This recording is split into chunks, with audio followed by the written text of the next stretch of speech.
I can now call the Board of Directors meeting to order, the Toronto Region Conservation Authority. As a reminder, this meeting is being held virtually with members of the board participating remotely. In addition, this meeting is being streamed live on the Toronto Region Conservation Authority website.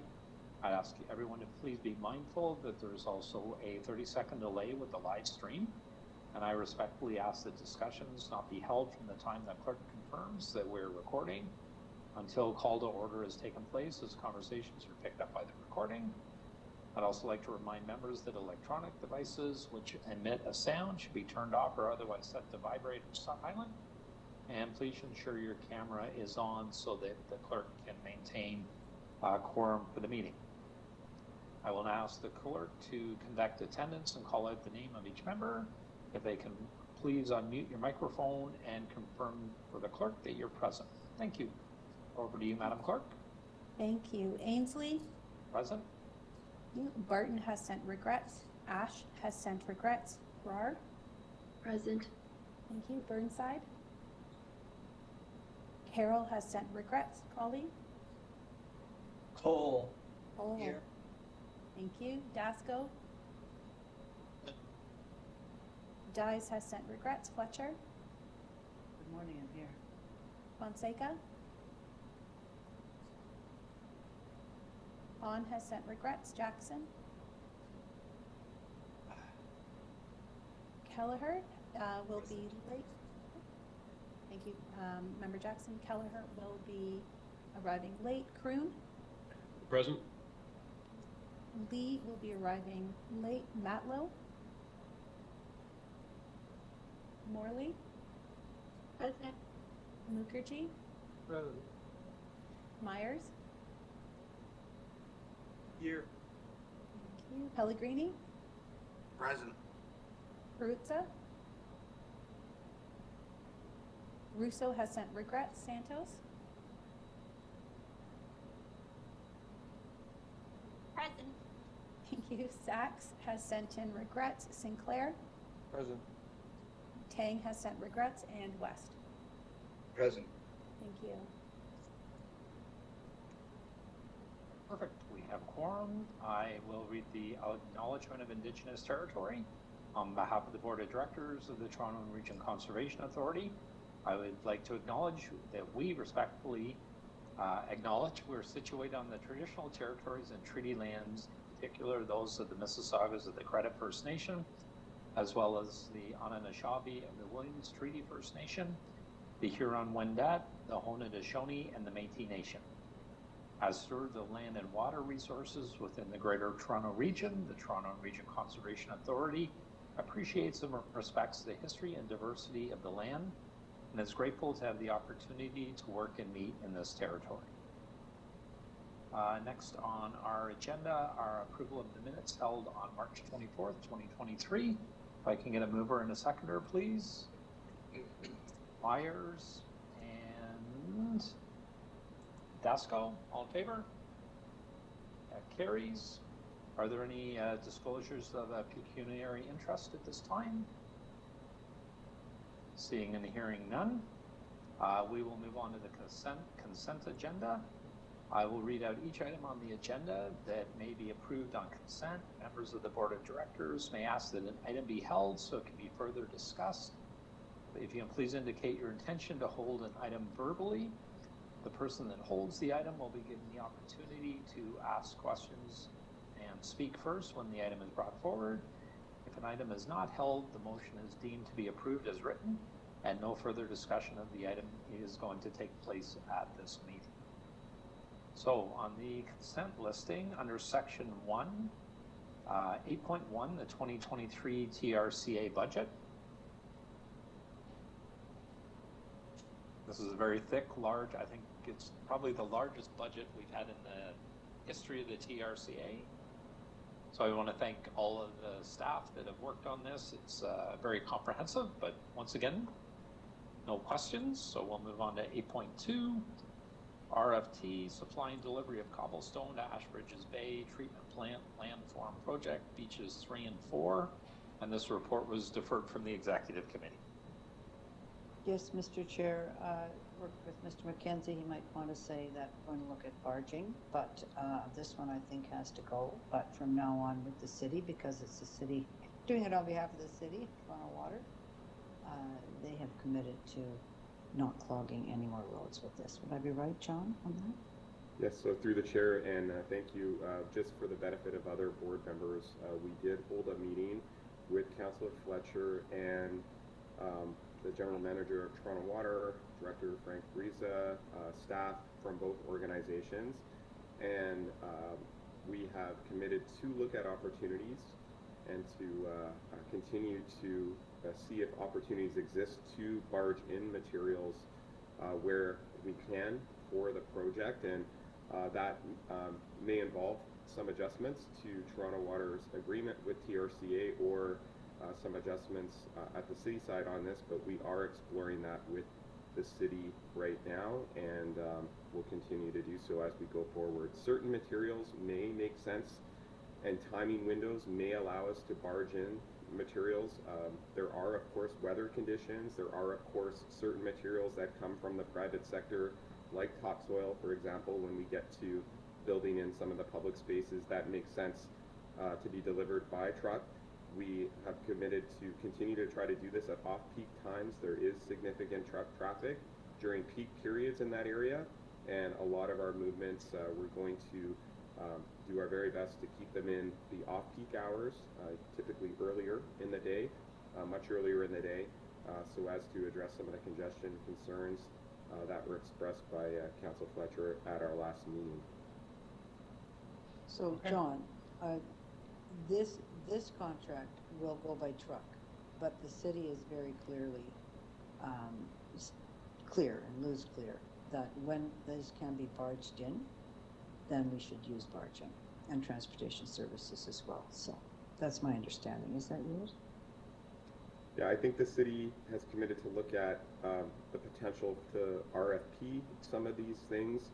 I know that there are purchasing policy components, and you know, we always in our agreement with Toronto Water to do this as a fee-for-service project to support Toronto Water's plant expansion and work and protection of infrastructure.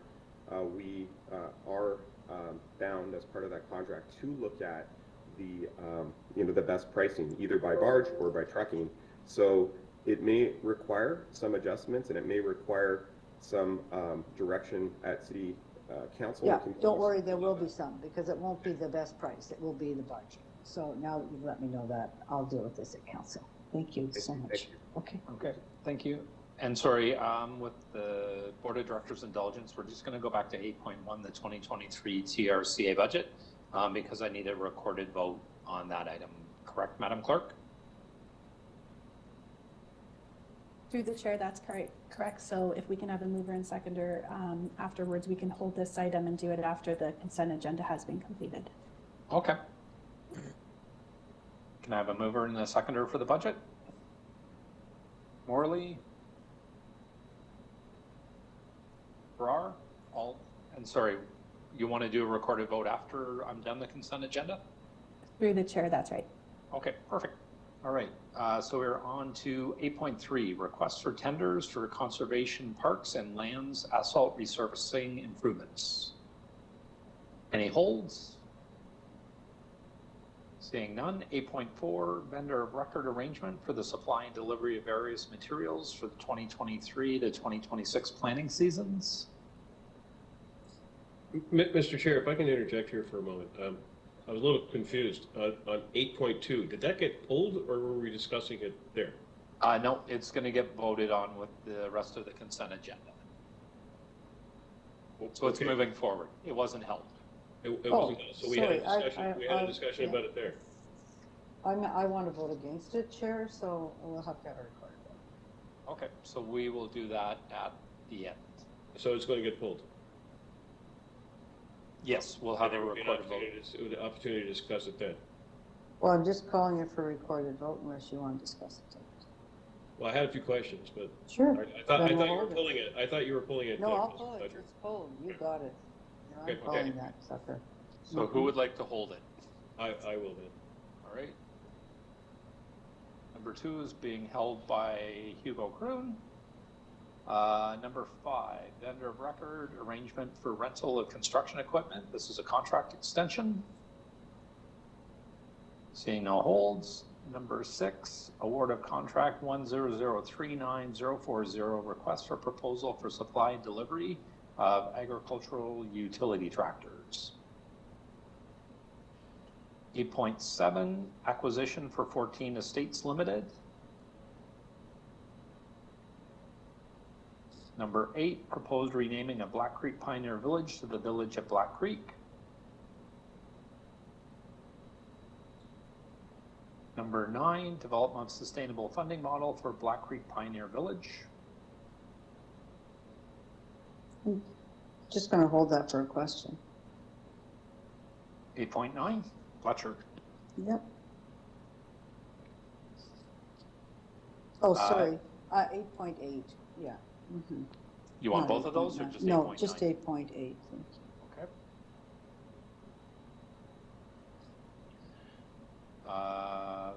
So no one is holding 8.9. 8.10, Section 28, regulation mapping. 8.11, application for permit pursuant to Section 28.0.1 of the Conservation Authorities Act, or Minister's Zoning Order, Ontario Regulation 169/21 as amended.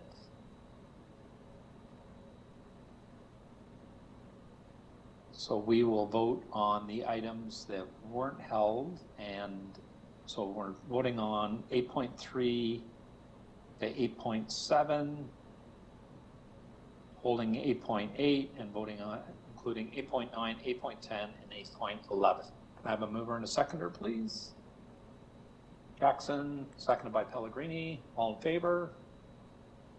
That carries. We need a recorded vote on 8.1. Madam Clerk, over to you. Sure. Sorry, do you want to go through the rest of the agenda? Sure, if that's easier. Yeah, I can do that.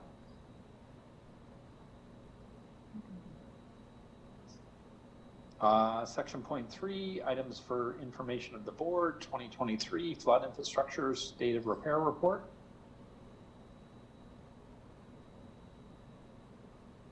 Seeing no holds. Next we have section 1, materials from the executive committee meeting April 14th, 2023, under section 1, 10.1.1. Sorry, through the chair, if I may. Sorry, we just need a mover and seconder for 9.1, and then we can continue with the items starting with 10. All right. So I have a mover and seconder for 9.1. D'Souza and Myers, all in favor? That carries. We're at, no, sorry. 10.1.1, Madam Clerk? That's correct, through the chair. Yeah. RFT, supply and delivery of cobblestone to Ashbridges Bay landform projects. So we're holding that, correct? Yes, that was referred, so we're holding. Yes. Yep. 10.1.2 is our 2023 under unfunded priorities.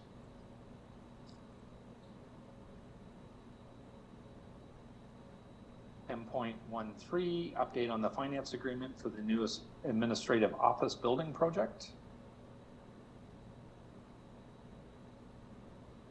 10.1.4, investment statement of policy and procedure update. And there's two confidential attachments with this. So I need a mover and a seconder for 10.1.2, 10.1.3, and 10.1.4. Mover and a seconder, West, Brune, all in favor? That carries. Section 2, items for executive committee action, 10.2.1, application for permit pursuant to section 28.01.1 of the Conservation Authorities Act, MZO Regulation 698/20. Can I have a mover and a seconder? Morley, moved by Santos, all in favor, That carries. Section .3, items for information of the board. 10.3.1, 2023 to 2026 information technology strategy and roadmap. 10.3.2, 2022 year-end financial report. 10.3.3, summary of senior staff expenses for 2022. 10.3.4, 2022 summary of procurements. 10.3.5, first quarter 2023 communications, marketing, and event summary from January 1st to March 31st, 2023. If I can get a mover and a seconder, Mukherjee and Fletcher, all in favor? That carries. Section 4, Ontario Regulations 166/06 is amended, major permit applications, regular for approval. 10.4.1, City of Mississauga Dairy Road from west of Highway 410 to west of Fir Tree Drive. 10.4.2, standard delegated permits for receipt, staff approved and issued. Can I have a mover and a seconder? Brar, moved by Brar, seconded by Pellegrini. All in favor? That carries. Next is our closed session. We have two items. 10.5.1, this would be a verbal update regarding our food services agreement. Yeah, Sorry, did I hear somebody? well, we better hear it. Fletcher, you'd like to hold it? I'd like to hear the verbal update, so Okay. I have to hold it to do that. All right. If you want to hear it, you got to hold it. 10.5.2, verbal update regarding the Humber Gap Trail. We should get a little update on that one. It's pretty active. All right, we will hold that for Councillor Fletcher as well. I just think when we're in litigation, we should, one way or the other, administrative or court, we should hear about it. Yep, so those two items are being held.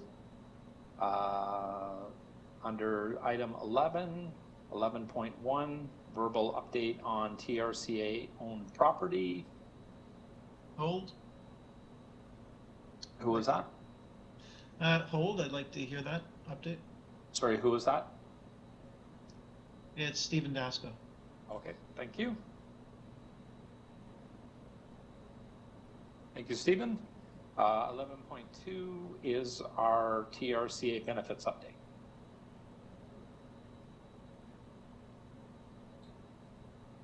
Seeing no hold on that one. Can I, sorry, do I need mover and a seconder now, Madam Clerk, on 11.2? Sorry, through the chair. Yes, if it's just to receive that information, you can have a mover and seconder for that. Okay, a mover and seconder for 11.2 TRCA benefits. Moved by West, seconded by Cole. All in favor? Carried.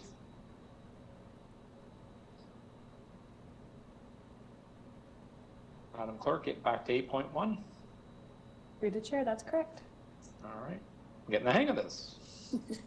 8.1, 2023 TRCA budget, which has been moved and seconded. We need a recorded vote on this item. Madam Clerk? That's correct.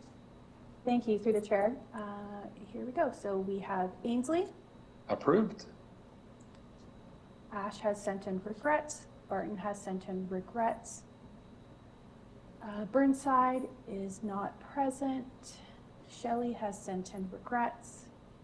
Cole. In favor? Brar. In favor? Dasco. In favor, but also I just wanted to mention that Councillor Fonseca said that she's running late, but will be joining us shortly. Thank you, through the chair. I just received that message as well. There's a speaking engagement she's at. Dyes has sent in regrets. Fletcher. In favor. Fonseca will be arriving late. Kroon. In favor? Hahn has sent in regrets. Jackson. Favor? Kelleher. is running late. Lee is running late. Matlow is not present. Morley? In favor. Thank you, ma'am. Mukherjee? In favor. Thank you. Myers? In favor. Thank you. Pellegrini? In favor. Thank you. Rutsa is not in attendance. West? In favor. Thank you. Santos? In favor. Thank you. Sinclair? In favor. Thank you. Tang has sent in regrets. Sachs has sent in regrets. And Russo has sent in regrets. So thank you. It is carried with all in favor. All right. Thank you, Madam Clerk. We're on 8.2, RFT supply and delivery of cobblestone Ashbridges Bay treatment plan, land reform project features numbers 3 and 4. Hugo Kroon, you held it. Hugo, questions of staff? Yeah, thank you, Mr. Chair. I wasn't going to pull this, and I totally heard the comments of Councillor Fletcher. So, to staff, is it the intention to make the preferred delivery method barging whenever possible? So through the chair, I'm going to ask our director, Anil Vijayasurya, to speak to it. Just really quickly, I'd mentioned a couple of the things in those remarks. There are some issues like wave conditions that are seasonal, and especially from the southeast, and then in the fall, late fall, winter, spring, we have some serious wave uprush and challenges with barging at that time of year. That's a major constraint. And there are materials that are coming from sites where we have private sites and public sites where there's topsoil and things like that that are not, it's not practical. So, but there are potential opportunities, and we are looking at them. So I'll hand it over to Anil to speak to this in more detail. Through the chair. Thank you, John. Specifically, as John mentioned, we do have a number of types of material that will be required over the tail end of this project. Again, we do have another cobble requirement. We do have some armor stone that needs to come in. So those types of material, those are ones that could potentially be barged in, and that's what we're looking at logistics right now with Toronto Water to see feasibility given the schedule. And as John mentioned, there is kind of, in terms of barging, we are limited to that April to November window within which we're able to deliver that. So looking at the options there.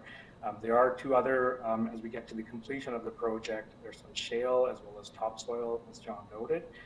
Those would not be able to be barged, and so we'd be looking at alternative methods through the trucking, looking at off-peak hours and other mechanisms to address those components. So we're looking at kind of the total remaining procurements that are available in the material and trying to look at what the options are and the costs and schedule implications of those, and any contractual amendments we would need to make with our agreements with Toronto Water that we have right now. Okay, thank you. I understand and appreciate the rationale of of why we're attempting to do this. I just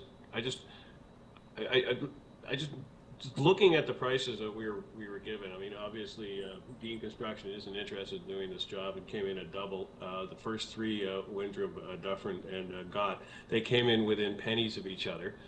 Obviously, because all this material is coming to this, probably coming from the same quarry and coming along the same route. But Durkamp, which is considering barging, is coming in at $600,000 additional. I mean, I have a hard time justifying, an additional $600,000 for, which is obviously a $2 million project. I mean, I don't understand why, we would consider this. Is there some kind of issue with trucking that we should be concerned about?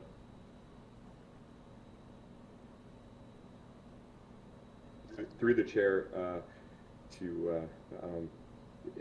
Councillor Kroon, there was quite a discussion at our executive committee on this where Councillor Fletcher raised concerns about trucking in the area, and as a result, that's why the item was referred, and that's why we had a meeting between the executive committee and this board meeting today there is a discussion with Toronto Water and staff at TRCA on efforts and details around what trucking is currently taking place and what, if any, opportunities exist to look at importing via barging versus trucking.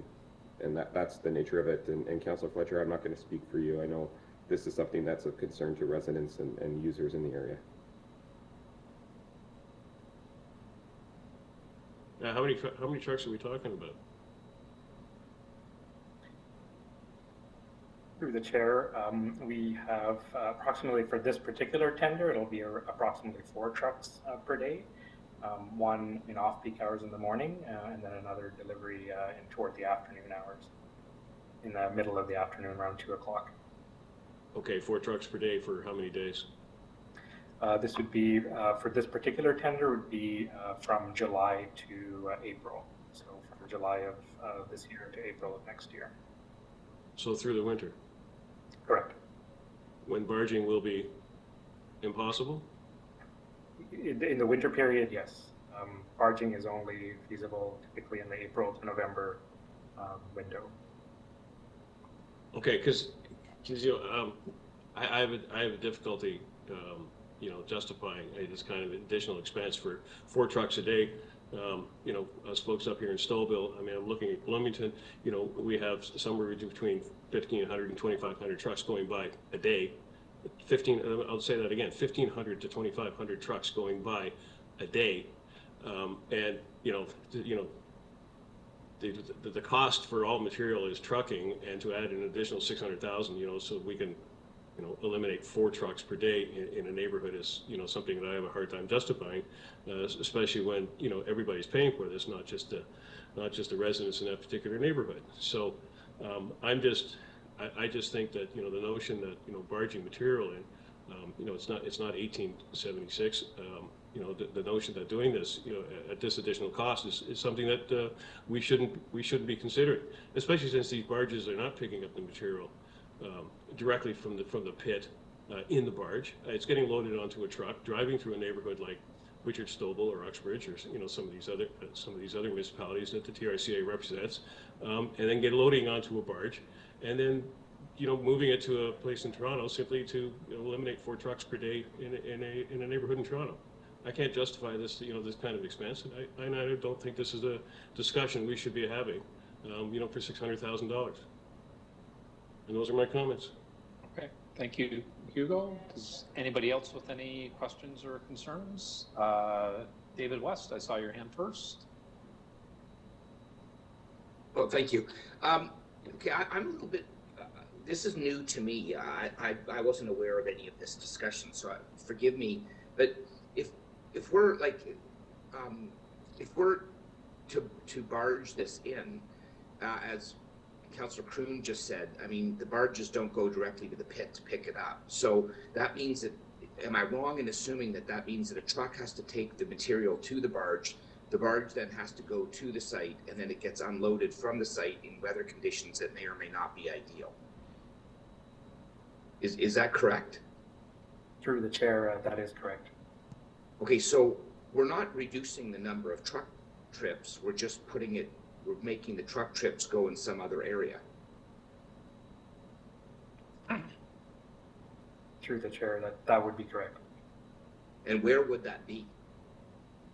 If there needs to be a facility where it can be offloaded off the truck with some sort of a steam shovel that then puts it onto the barge and then offloaded from the barge onto where the material is going to sit, right? Through the chair, that's correct. It is dependent on the type of material as well, and where it is coming from. In terms of the cobble material, for example, it's coming from quarries further outside the GTA, and then it's being brought in. In this particular case, it could be loaded down kind of closer to the portlands, depending on where that vendor might be working and is able to coordinate other deliveries. In other cases, it could be loaded further out east along kind of other parts of kind of the Toronto, and as you work further east from the city as well. So it's variable depending on where the source of the material is coming from and how the vendors are kind of coordinating those deliveries and then loading them onto the barge where they're conducting the work. Okay, but the other thing too, like being that we're the TRCA, I mean, I'm not an expert on this, but it would seem logical to me that there's a fossil fuel is going to be used in all steps of the process, and we've just added an extra 3 steps to the process.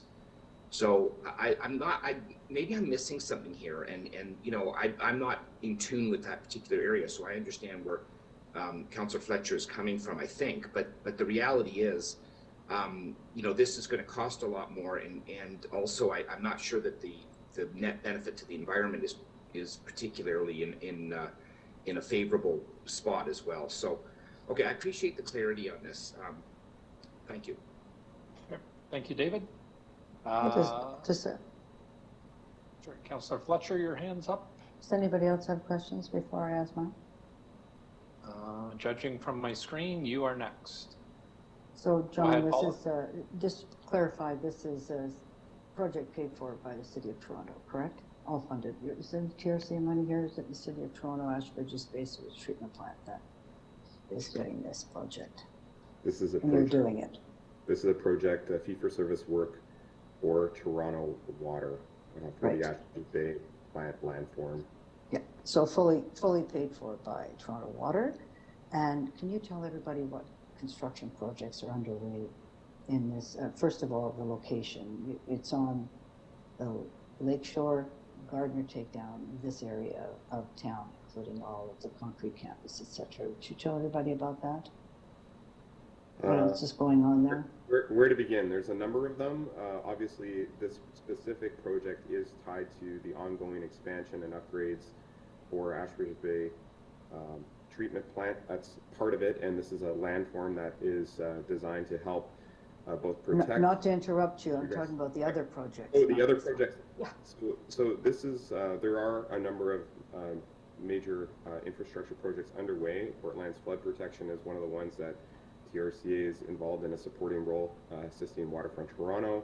That's one of the major projects underway in the area. There are also upgrades, various infrastructure projects taking place within the area, proposed works nearby to the north as well around Leslie, Carlisle. There's a number of redevelopments, and there's a number of infrastructure projects underway in the area. And the city has now got a model of a construction hub due to the amount of construction, major, not small condos or anything, but life-changing construction, correct?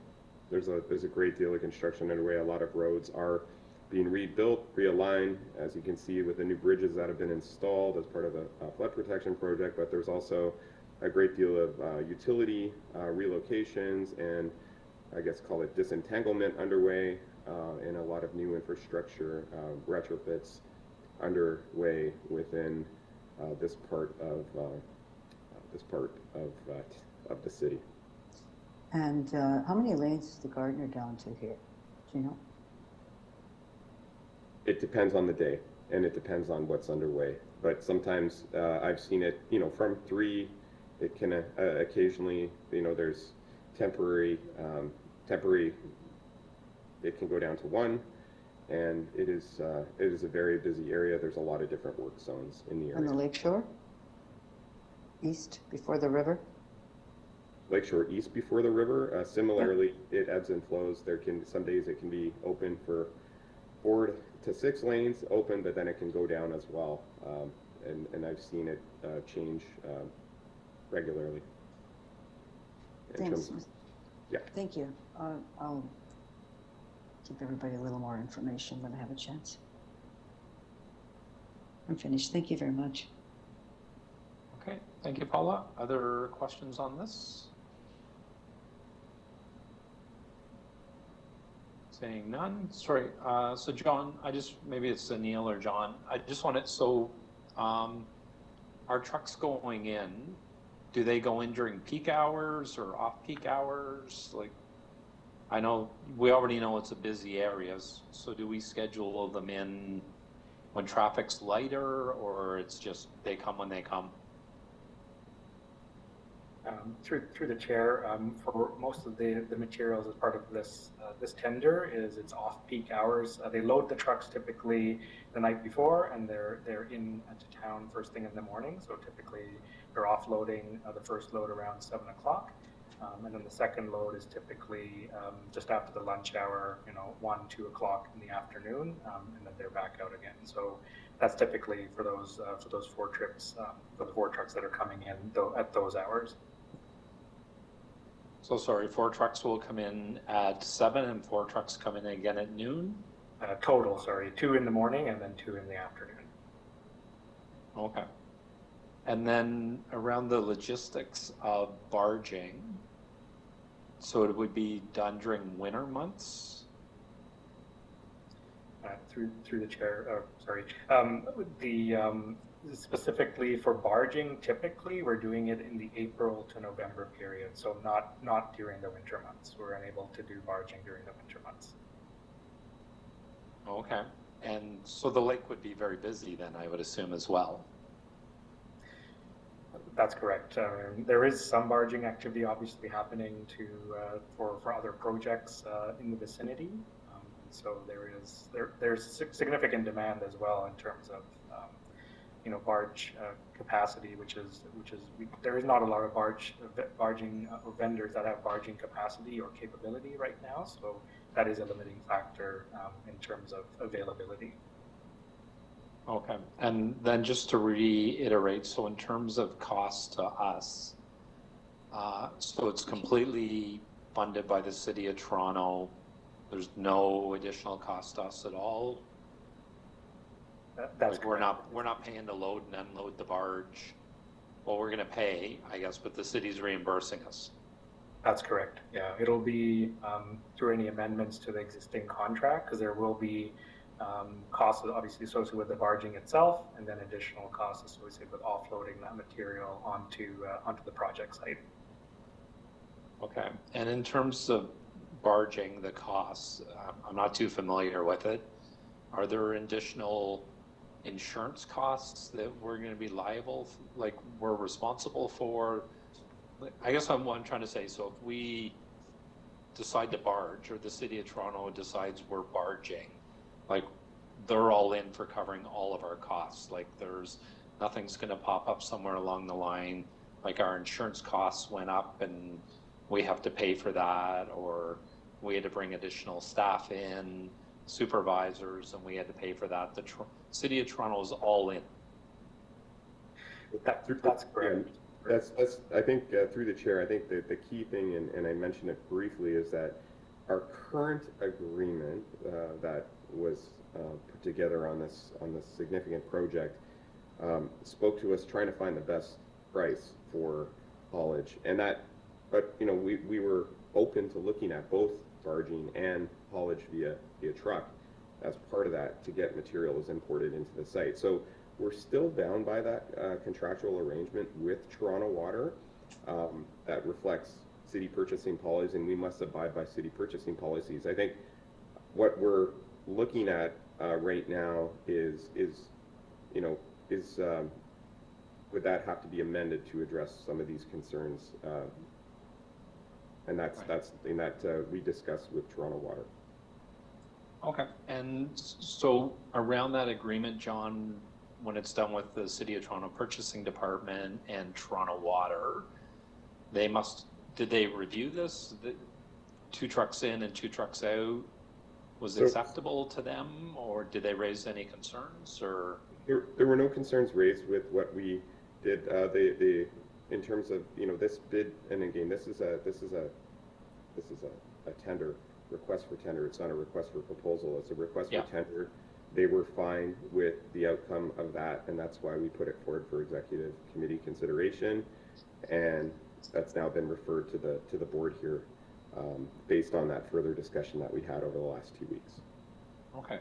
And is Councillor Fletcher involved in those negotiations or discussions as the ward councillor, or how does that work?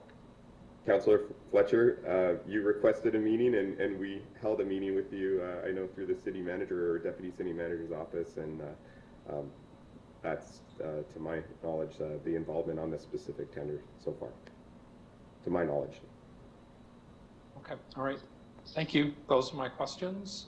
Sorry, Steve Pellegrini, I see your note. I will put you on the speakers list. Jamal Myers, did I see your hand up for questioning, or did you want to speak? Nope, that was a twitch. All right, Councillor Myers had a twitch. I've been there. All right, so we're on to speakers. Hugo Kroon, you held this, so you can speak first if you like, or are you fine with your earlier comments? No, I think Mr. Pellegrini, he wanted to speak first. I just want to kind of wrap this up at the end, if I could. Okay, no problem. I'm fine with that. Steve Pellegrini, you were up, sir. Thank you, Mr. Chair. I just want to reflect back on a previous board meeting where we discussed the dirty diesel of some machinery, and that we're very concerned about the environment. And I can tell you that boats are not as efficient as vehicular traffic. And here we are causing more environmental damage trying to do this for 4 trucks a day. So I just want to kind of put this in a very clean and crisp lens here, that sometimes what we try to do, we're impacting the environment in very, very bad ways. So my comments, sir. All right, thank you. Paula, did you wish to speak? Yes. I'm not sure where anybody got the impression that I'm trying to overturn this tender, but it appears that you all have that, and that's not the case. So Hugo, just to be clear, this 8.2 will proceed. The main point in the discussion here is, first of all, there's been lots of barging into Ashbridges Bay, many times, but that given the way the city is operating now with a number of major construction, and that is major Portland's flood protection, the Gardner takedown. There's only 2 lanes, John. There's only 1 lane to go onto the Gardner and onto the Lakeshore, and 1 lane to go onto the Don Valley. The Ontario line is being built. There's 2 intersections, only 4 arterials that actually go down to get you onto the Gardner. So people that come from areas where driving is important, this is now become a Carmageddon site. So transportation services at the city is in charge of thinking about who goes where and what happens and how we manage all of this. So it will not actually end up being Toronto Water. If there's a requirement to say, well, too much, it's on overload, can't add 4 more, can't do this, can't do that, that will come through our new hub process. And the area is under such extreme construction, and that it has its own hub now. So I just want to be clear with everybody. If you feel the need to talk about 8.2, I'm not attempting to change anything. And John, maybe that wasn't clear enough at the beginning. But in the future, all of these large works, which are actually large city works, have to be put under a umbrella of the construction hub, and that will be here, whether or not, and it is a city paid for project. All of the landform at Ashbridges Bay is completely paid for by Toronto Water. It is a sewage treatment plant. I don't know how much of, I don't know if any of your sewage comes there, but a lot, 700 million homes use that particular site. So it's a very big site, and there's a lot goes on there. So I don't want to go into a lot of detail. I'm just going to say one thing, not trying to turn over 8.2. Everything that the city does now will be under the hub, and all of these things will be part of a discussion with TRCA and with you, John, in the future. So I think that wraps it up pretty well. I'm not sure what more needs to be said here.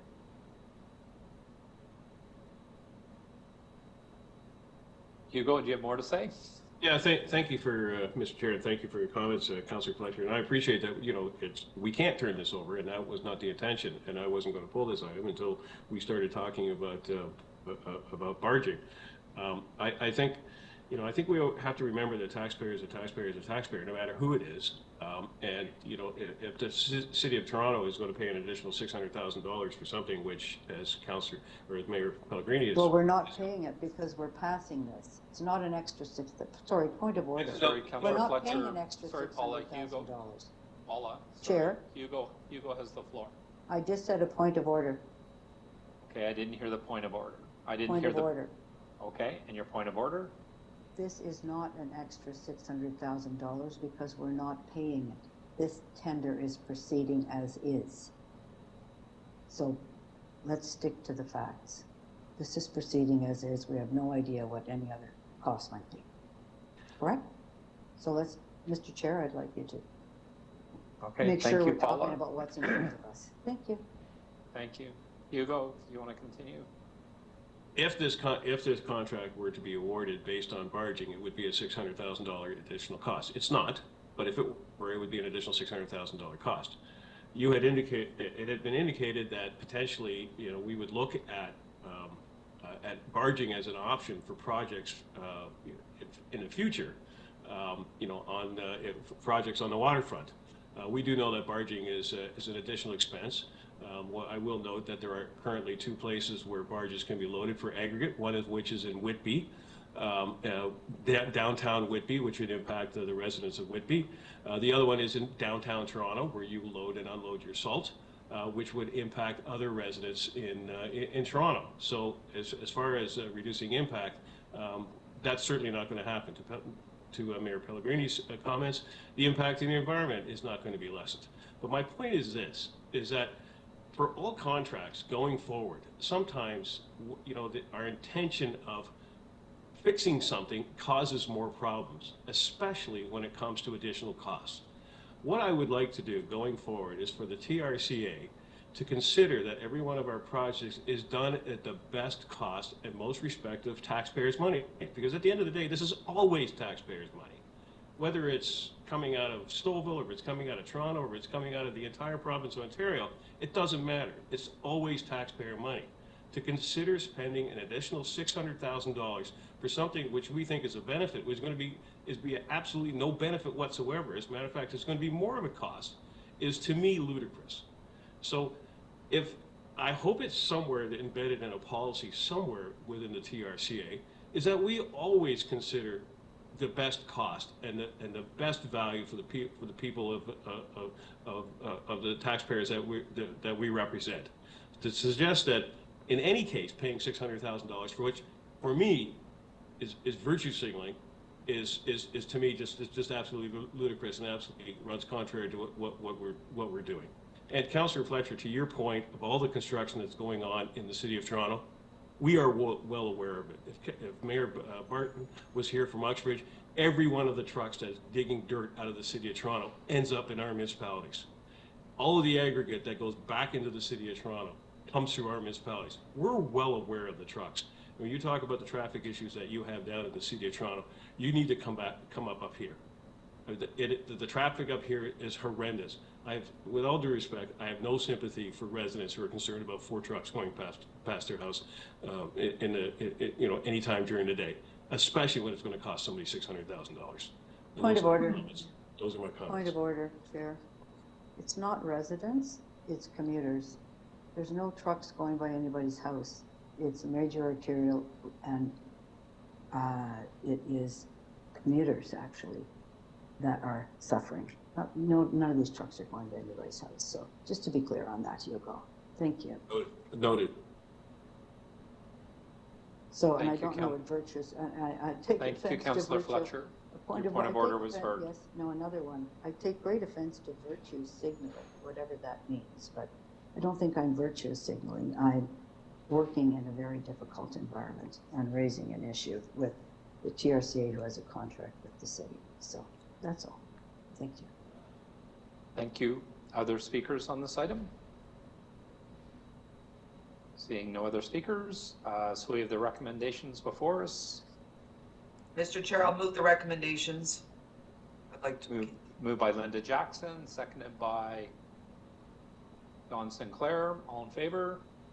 And that carries. We are on to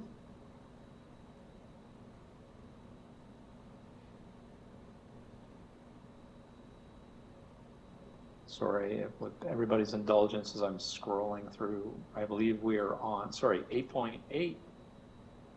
Proposed renaming of Black Creek Pioneer Village to Village at Black Creek, held by Paula Fletcher. Paula, questions to staff? Thank you. I just wanted to see some of the sign-off letters from the Indigenous community that you say they're in favor of this name. That's number one. And then I'd like to see more of a, what I'll call a scope of the village now that it's a village, that it's not simply pioneers, but there's an Indigenous backdrop, Indigenous people. There's a very clear, basically a refreshed approach. So are there any of those support letters that we can see, Mr. CEO? So through the chair, I'll ask our Director of Education and Training, Daryl Gray, to speak to it. There has been extensive discussions. I don't know specifically if there is a sign-off letter from each specific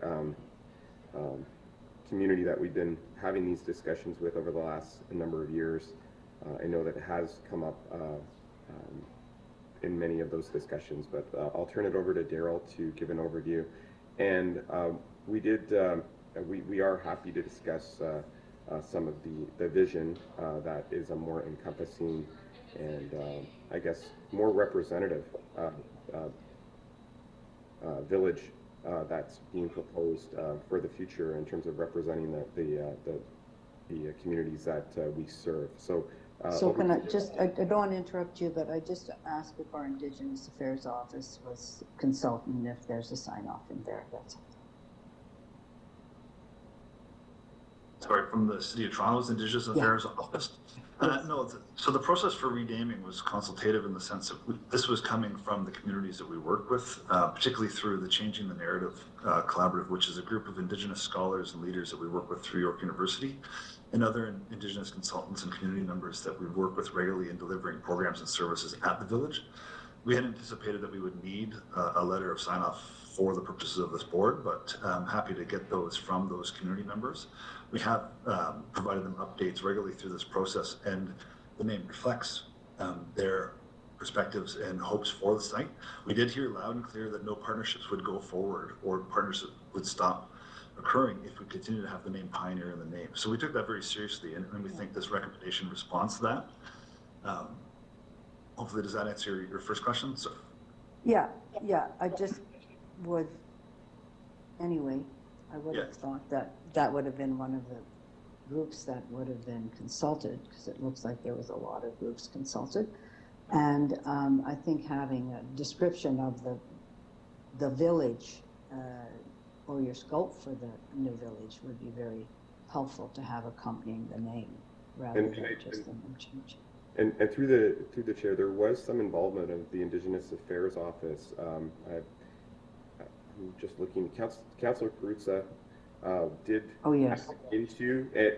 add it into the resolution when that big series of motions went forward at Toronto Committee at Council. When that went forward, there was some of this added into that, and so there was, I guess, a recognition and some involvement of the Indigenous Affairs Office at the city at that point in time. Good. Thank you very much. If I may add through the chair, Councillor, we are meeting with the Indigenous Affairs Office next Friday. Okay. Just as part of it, we meet regularly with museums, ECDEV, and we're meeting more frequently with Indigenous Affairs, not just on the village, but the broad range of work we at TRCA do that's in partnership with the city. That's great. Thank you so much, Daryl. Sounds good. Other questions on this item? Seeing none, can I have a mover and a seconder? I do see Mayor Weston and Councillor Morley. Sorry, just hands. Oh, sorry. I'm on an iPad with two. I can only see half of the meeting. Sorry, David West. Questions? Sorry about that. Thank you. No problem. I wasn't planning on speaking to this, but I did want to give a shout out to staff. I read the report carefully, and it's actually very exciting. And I think that's the message that I would like to see from this, is that, you know, this is a recognition that we're moving forward further than we were, yesterday. And I find that it's not only a naming that's happening, which I think is necessary and completely justified. And I think that the staff has done their homework and consulted, and I'm really pleased about that. But it's also, it feels to me like a reinvigoration of the mandate and what the village is all about. So I'm looking forward to it. I haven't been to the village in quite some time, but I'm reading through this report, which was not meant to be material. But I've got I'm convinced that I want to go and take a look at some of the exciting things that are happening in the village around our recognition of Indigenous history. So I just want to thank staff for that. I think it's a good news story, and I'm really pleased that this is happening. And I thank staff for bringing forward this initiative. Okay, thank you. Amber, was your hand up? No, that was a twitch as well. All right, thank you. Seeing no further speakers on this item, if I can have a mover and a seconder. Moved by David West, seconded by Jamal Myers. All in favor? And that carries. Next, we're on to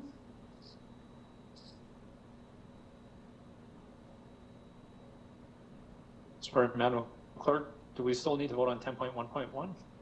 Through the chair, we do. That was held, and that's just the motion was to defer. Okay. So 10.1.1 is RFT, supply and delivery of cobblestone to Ashbridges Bay landform project, beaches 3 and 4. I think we've had a lengthy debate on that. Mover and a seconder, David West, seconded by Amber Morley. All in favor? That carries. And now we are on our in-camera, Madam Clerk. So I'll give you a moment or minutes. Through the chair, thank you. Just to confirm, which item are we going into first? Because that will determine who will be. Our first item is 10.5.1, verbal update regarding our food service agreement. And then 10.5.2, verbal update on the Humber Gap Trail. And then finally, a verbal update on TRCA owned property 11.1.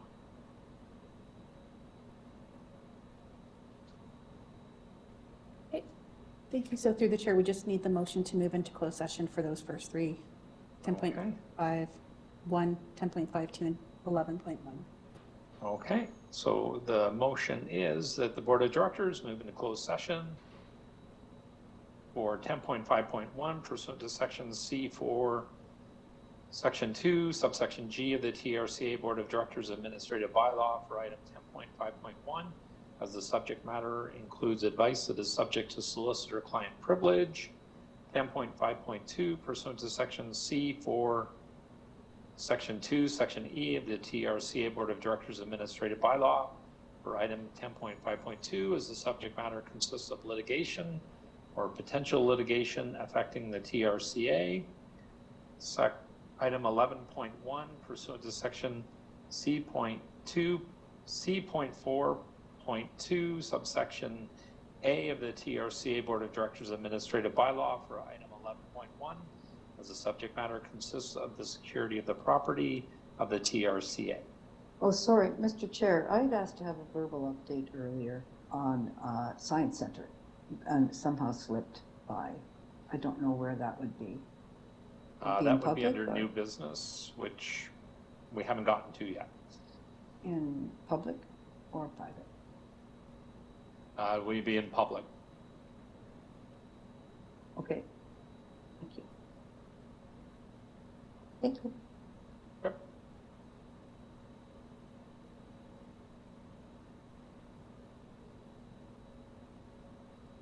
Sorry, through the sorry, chair, motion to move in camera. All in mover and a seconder. Farrar, seconded by Kelleher. All in favor? That carries. Madam Clerk, I'll give you a couple of minutes.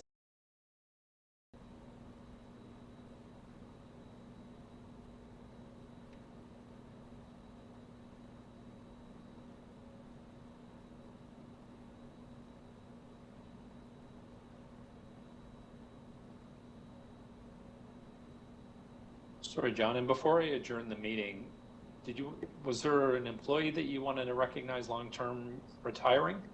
Absolutely, sir. We would love to do that if that's possible. So Dave Hatton, and I would let Anil Vijayasurya, I'd like to bring Anil back on to recognize Dave and Yeah, sorry, I forgot about that at the beginning of the meeting. Maybe thank you so before much. we adjourn, we can do that. Thank you so much. My apologies. Oh, that's great. Through the chair, we are back live and recording. All right. Okay. Thank you, Madam Clerk. So we are back in public session after hearing 3 items in camera. Our first one was 10.5.1, a verbal update regarding our food service agreement. The motion before us is it is recommended the Board of Directors receive the verbal update regarding food services agreement. I need a mover and a seconder. Moved, Mr. Chair. Councillor Fletcher. Moved by Councillor Fletcher, seconded by Jamal Myers. All in favor? That carries. The second item that we had in camera was 10.5.2, verbal update regarding the Humber Gap Trail. The motion before us, it is recommended the Board of Directors receive the verbal update regarding the Humber Gap Trail. I can have a mover and a seconder. Moved by Linda Jackson, seconded by Steve Pellegrini. All in favor? That carries. Our third item was 11.1, verbal update on the TRCA owned property. Did anybody want to ask questions or comments on public on this one? Sorry, which property?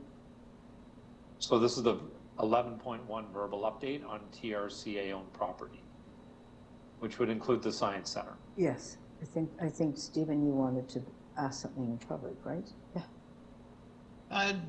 Actually, through the chair and Councillor Fletcher, no, it was more just if there was going to be an update, maybe we would just have that in public session.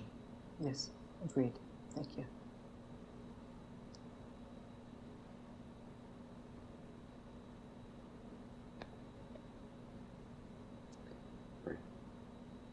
All right, John, John or Michael, Sure. public comments? Yeah, there's been a great deal of interest in, there is ownership, TRCA ownership of a number of the buildings that compose the Ontario Science Center. And I guess I would say characterize it as the majority of the parking lots on Don Mills and south of Eglinton are under the ownership of the City of Toronto. And so some of that has been subject to processes involving Create TO, and TRCA has been a reviewer, mandatory reviewer of some of that work that's been taking place. But the larger property in the area is owned by Toronto Region Conservation Authority.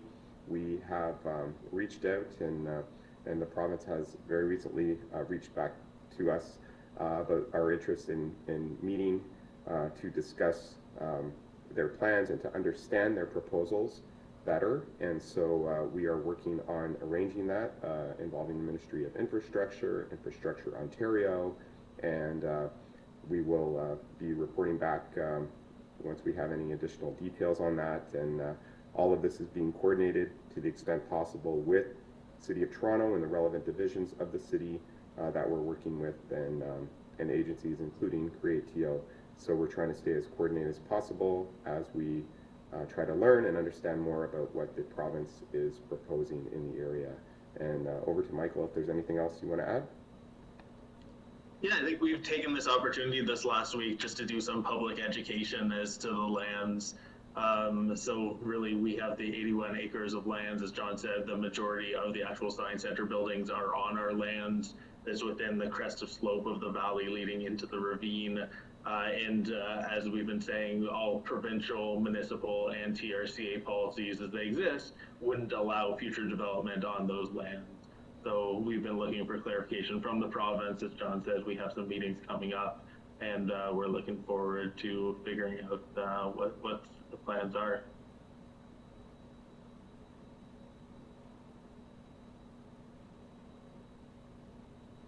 Thanks, Thank you, Michael. Questions of staff? You go, I do. Is there a by Paul possibility? Fletcher. No, go ahead. Is there a possibility that we might get some mapping to show the actual extent of the lands? Yeah, absolutely. I've asked the clerk to put up a map. If you can send us a link to it, so we could have it for future reference.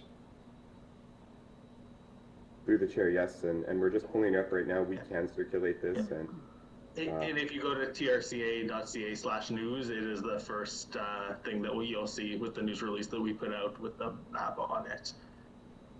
But as you can see, the purple area that John spoke to, which is the L at the corner of Eglinton and Don Mills, that is City of Toronto property. The green area that you'll see is TRCA property. So as you look at the map, you'll notice that the majority of the Science Center buildings, like it tells, are TRCA on TRCA lands. And the back of the front building that's front facing to Don Mills is also because of the placement of the ravine. As I've been walking the media through the last week, I think the important area is the red line and the yellow line in front of it, which really discusses the crest of slope of the valley leading into the ravine and the regulation limits as they exist today that really speak to the policies as to what is developable. And we've been discussing just the water course, the ravine, the species living in that area as well.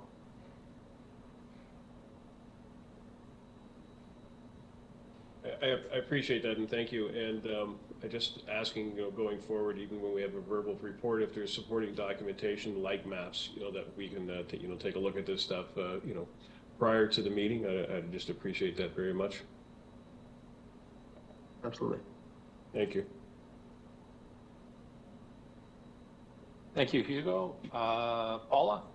Yeah, I really agree with you, Hugo. It's so helpful to have a big map like this. And I'm looking at, can I just add, the Science Center must have had special permission to build there at that time, or did they need it? Because the red line, Michael, you're saying that's the deadline for development, right? Just in front onto Don Mills Road, and then behind it would all be protected lands. I think that's part of our work that we're doing as a team right now, going through the historical records. And at that point in time, and we're going back to the 1960s, there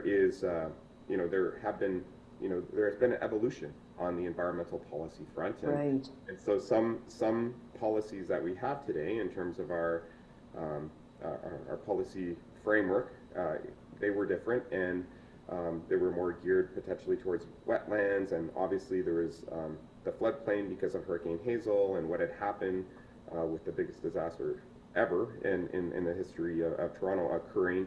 There was more emphasis on floodplains and things like that. So we are looking at all of that. That's part of our review of our ongoing documents, and we will be obviously looking at all of the background and looking at the circumstances that shaped where we are, but also looking at what the current regime is and communicating that when we have our ongoing discussions with the relevant city divisions and with the province when those meetings can be arranged.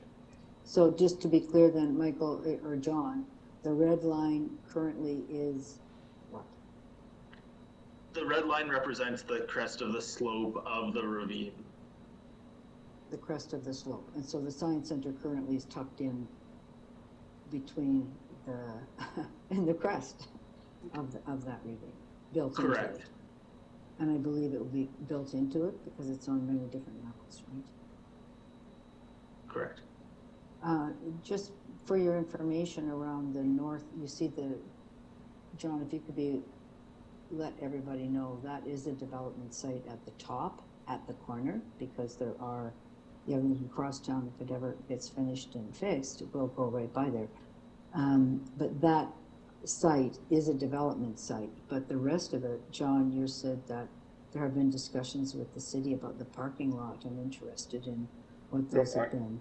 I'm simply referring to that Create TO parcel where there has been quite an extensive ongoing application Yes. of processes and to create and examination of what can be put into the podium in addition to the towers in support of the housing as a mixed-use development. And so that's been a big deal of focus at TRCA, working with Create TO to find a footprint that is acceptable, and that's been again a lot of good work, a lot of collaboration and reviews with the city, Create TO, to get But to. it's not the parking lot. It's Well, the no, corner. the parking lot to the south of that They're all parking lots, but the most southerly parking lots, there hasn't been planning work conducted on those. The development site is simply the corner site, nothing south of the, I'm going to call it where the yellow line starts there. So it's within this, it's within the property that is not on the crest of the hill, and it's very discreet on the corner. But there's nothing that you know of that's where the existing massive parking lot is for the science center. Not that, through the chair, not that we have South seen. of there. Yeah, we have not seen anything or any concepts for that area south of the Create TO project site that we've been working with them on. Which was surplus to Create TO, but the rest of it is under the lease. I'm not sure that's under the science center lease up there. That would be interesting to know that too. Okay. Okay, thank you. Thank you, Paula. Other questions of staff on this item?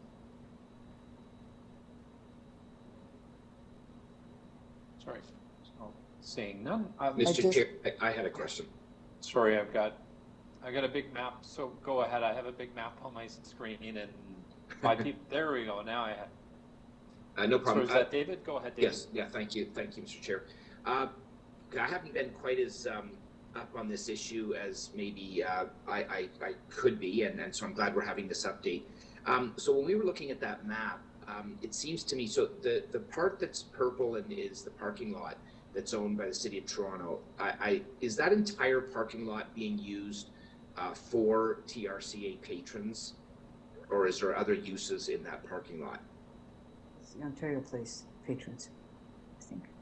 Yeah, through the chair, its science center is using those. No, science center, yeah. Yeah, who is the floor now? Go ahead. Sorry, Paula. David has the floor. Yeah. I didn't know I was on If mic. you could mute your microphone, please. Thanks. Okay, so it's the science center. So the entire area is being used by the science center. Is that correct? Yes. That's correct. Okay. Given all of the transit investments that are happening in that area, I have to assume that we wouldn't necessarily need all of that parking lot to service the science center. Is that correct? So through the chair, these are part of the these are good questions that we obviously want to have more discussion with all the stakeholders on and understanding that, and that's something that is an ongoing discussion where we have our properties up against other people's properties or up against the city's properties, and there is obviously a lot of redevelopment pressure. How do we move from surface parking in many cases to potentially parking in the podiums of buildings, or is there opportunities based on geotechnical and other things to look at underground parking? These are some of the larger questions that we're coming up against as the city becomes more transit oriented, as there is more intensification related to transit. So I think that's what we're interested in learning more about from the province in terms of what they're thinking for this area, and working with the city on going forward. So these are good questions to specific though, and informed by site-specific work and site-specific investigations. That's one of the things that we do. That's what obviously as part of our mandate to make sure things are done safely and risks are minimized, and that's something what we're interested in supporting some of those discussions. Okay, the level of understanding that I have at the moment, which I'm sure is not complete, but I'm just not is it a foregone conclusion that the Science Center is going to have to move? Because it seems to me that there would be an opportunity here to keep the Science Center where it is, put some development where it's possible, maybe even take away some parking given all of the transit investments that are there, and everybody is happy. I'm not sure I understand the whole, and when this all erupted, the lands in question where the Science Center buildings sit are not developable, and they're not being impacted by what's being proposed here. So am I missing something here? Through the chair, we're looking for clarification from the province as to what the plans are. I think it's been unclear to the city and TRCA as well I know the original verbal announcement was that they were going to demolish the science center to make space for housing. And again, we were confused with that, given that both the province, the municipality, and us were aware that it's not available for housing, given that it's in a ravine setting. But I think once we know more from the province as to what they have planned, and John's noted we have meetings set up coming up with Toronto and provincial staff, then we'll have a better sense of what the future holds. So we weren't informed before the public announcement as to what they were planning on doing with the lands that we have. Through the chair, that is correct. We learned about it from the press conference. Interesting. Okay, thanks very much. Thank you, David. Other questions, comments on this item? Paula, is your hand back up?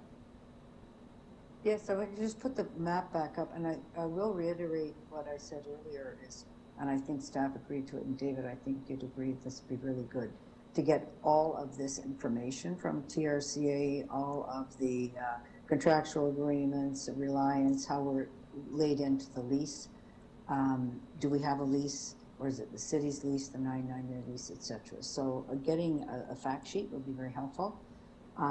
So for the land ownership, the purple is all owned by the city, correct? Which has the parking lots in it. John, can you just clarify that for me? It's, through the chair, that's correct. Based on our review of title and documents, it is City of Toronto property. And then all the rest of it, the 81 acres, is TRCA property. Yes. And the suggestion was to demolish the Science Center and then build a new Science Center at Ontario Place. That was the announcement, was it not, Michael? That was the announcement, yes. And since then, we've looked and determined that it's not in a developable area, that there is this underlying lease, and the lease is with both the city and the TRCA. What's the breakdown of that lease, if you can tell us? Yeah, absolutely. It is a three-party lease between the City of Toronto, TRCA, and the Science Center. The Science Center as the science. What's the governing body of the Science Center? That's the part that I don't know actually. Is it direct Ontario government? Is it cultural and tourism of the Ontario government? Where does that sit? You know, or can we get that info? I know they have an appointed board, and I would have to check exactly which specific ministry. I would assume it'd be Ministry of Tourism and Sport. But we can double check all of that as part of that requested. That would be really helpful to understand their mandates. So the Harbourfront has a board, which is, they may be, it's tripartite board. I don't think this one is, but some boards are quite arm's length. Liquor control board's very arm's length from the Ontario government. I'm not sure what the relationship would be from the Ontario Science Center board. So that governance issue would be great to know a little bit more about too, John. Sorry, and to answer that, Daryl Gray, our Director of Education, would probably have a better sense. Okay. Through the chair, thank you, Councillor. Yeah, the Ontario Science Centre is governed by an independent board. It's a closely held commission of the province, so it is an entity of the province enabled under provincial legislation. So that is their governing framework. The lease itself is with the organization, the Centennial Centre for Science and Innovation, that was enabled, I believe, in 1968 under that legislation and continues to this day.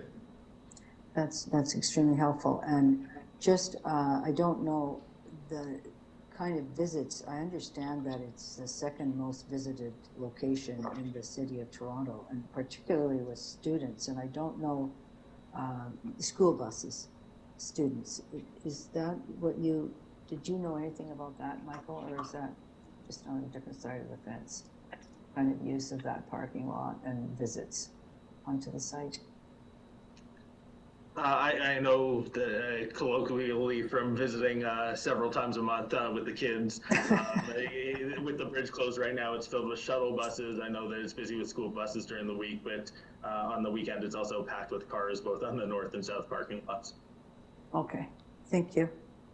Thanks very much for your work on this and for your map. I think it was so important for everybody to be able to see this map. And just advise everybody that Just the building itself is questioning what's going to happen. It's a very complicated matter. And thank you for your attention to it. Okay, thank you, Paula. Other questions or comments on this item? Sorry, Michael, I don't know if this is a question for you. I just wanted to ask on the map, the yellow dotted line, regulation limit 2021, something changed in 2021? I'm more than happy to let John speak to regulation limits. Sure. Perfect. Through the chair. Yeah, we regularly update our regulations, and that was the most fulsome update. The board, and there is a regulation update that's coming forward. We do it on a regular basis based on the science, based on work that's done at a very site-specific level, based on applicants, and so that was the most fulsome recent regulatory mapping update where we look at our regulated area, and that's how we screen for our regulated area. That's what that yellow represents. So when there's applications or if there's projects within that area, we have a mandatory role of reviewing that for health and safety and our core mandate protecting against natural hazards. Okay. And can the province use an MZO to push that line back? Although if you push the line back, it hits the top of bank then. Yeah, through the chair, I mean, the province has very broad powers under our act, and with the changes that were made, yes, they can through the Planning Act, through Conservation Authorities Act, there's been changes made that they can do a lot with their minister zoning orders, and so they have pretty broad powers. Okay, all right, thank you. Sorry, Amber, your hand's up. Is that a previous hand or you have new questions? Just a quick comment, if I may. Sure. As mentioned, I did participate yesterday evening in the Engage Ontario consultation related to the relocation location down at Ontario Place. There was a number of concerns that were really surfaced loud and clear from residents.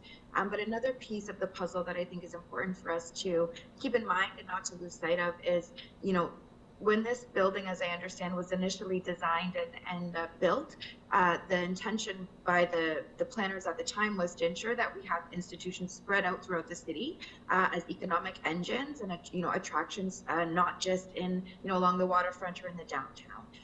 And so this is this proposal by the province represents a real I think concern for the existing community where jobs are created, where this is a bit of an economic engine for the local neighborhood, and none of that seems to have been consulted on, addressed, or considered as part of this proposal. And so I do hope that through the work, through the collaboration that is ongoing, that the province will be at the table and open and willing to hear from groups like TRCA, the City of Toronto, and certainly the broader public, as this has huge implications now and into the future.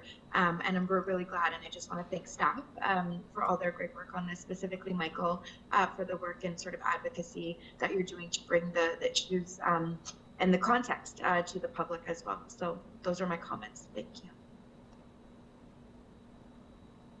Thank you, Amber. Other questions or comments on this? I'll just make a comment, Mr. Chair, if I can. Paula Fletcher. Waiting for, to be clear, because now we're in public, and asking for that kind of briefing note on all the various issues related to this site and to the Ontario Place site for the TRCA, and some of the where and what would be decisions, board type decisions, as far as leasing, as far as changing, as far as any of those kinds of things. I think we should be clear on where those decision points might be as well when we get that briefing note. And I will also say with Amber, I think Michael did a great job in all of the press this week. It was very, very clear, and just want to thank you for that work. Thank you, Paula. Other questions or comments, concerns on this item? And Mr. Chair, it will be back on the next board agenda, right? That it will? Yeah, it will be. Okay, thank you. All right, so seeing none, we have a motion before us. It's recommended the Board of Directors receive the verbal update on TRC owned property. Sorry, this is 11.1, verbal update on TRC owned property. Can I have a mover and a seconder? Amber Morley, seconded by Paula Fletcher. All in favor? Which brings us to new business. The first bit of new business I unfortunately have to announce is that on behalf of the Board of Directors and staff, we are sending our deepest condolences to the family of TRCA board member and Ajax Regional Ward 3 Councillor Joanne Diaz, whose husband Gary William Diaz passed away unfortunately on April 16th, 2023. Our thoughts are with Joanne and her family during this difficult time, and I'd like to express condolences to her and her family on behalf of the Board of Directors of the TRCA. Our next, my next happier announcement was the 2023 Environmental Excellence Award. The TRCA, working in partnership with Hydro One Incorporated, collectively won a 2023 Environmental Excellence Award from the Electricity Distributors Association. The Toronto Region Conservation Authority designed and constructed a unique wetland habitat adjacent to high voltage transmission lines and infrastructure on Hydro One owned lands at the Kleinberg Transfer Station.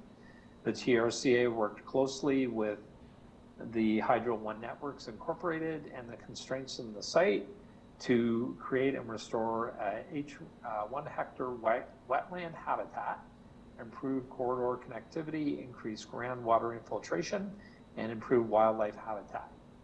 This project is an excellent example of how new partnerships can restore hydrology and wetland habitat, and is critical to improving the watershed health and flood storage.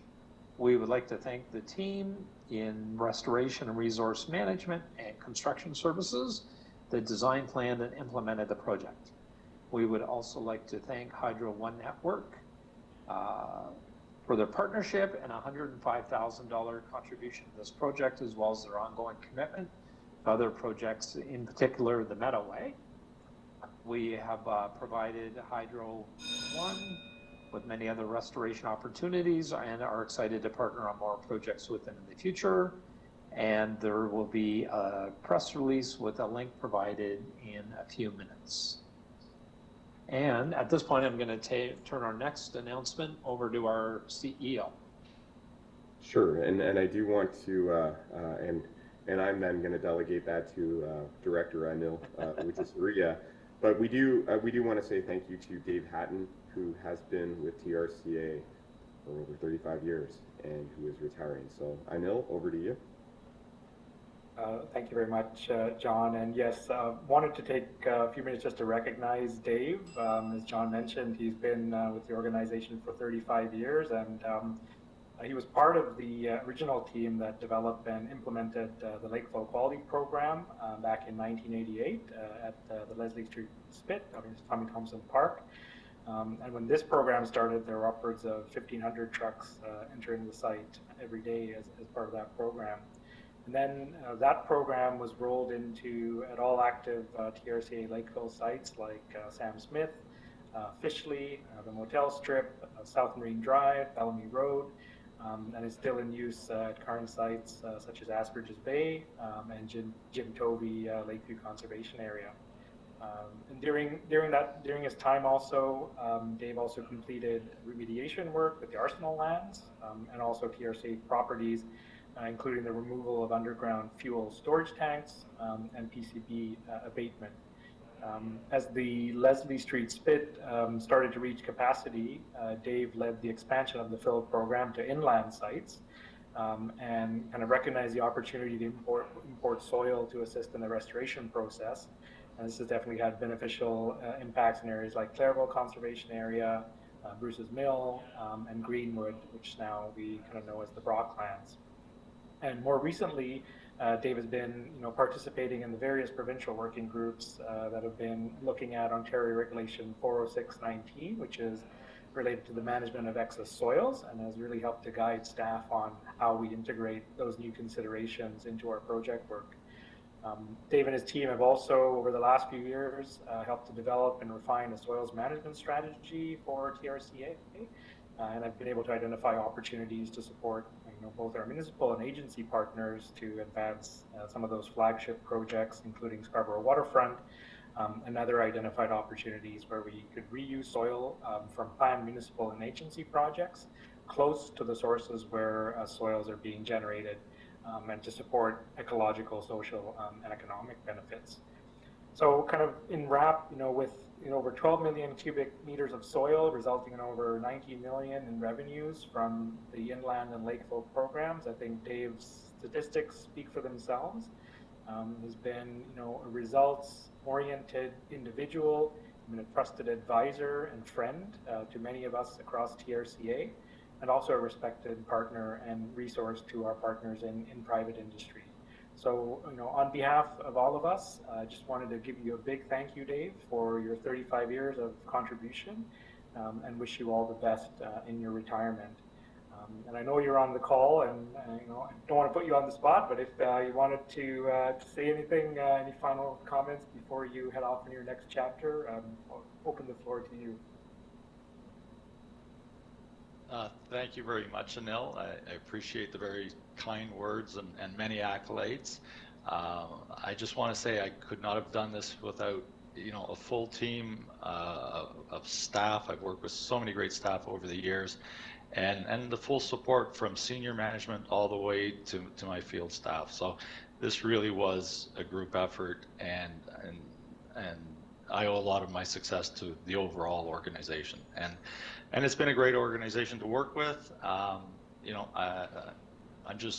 had a great time for 35 years and looking forward to retirement. So I guess you could say, with the many titles I've had, like Joe Dirt, Phil, Dr. Dirt, I'll be signing off now. And thanks again to everybody. Everybody's been great, and looking forward to retirement. Thank you. Thank you so much, Dave.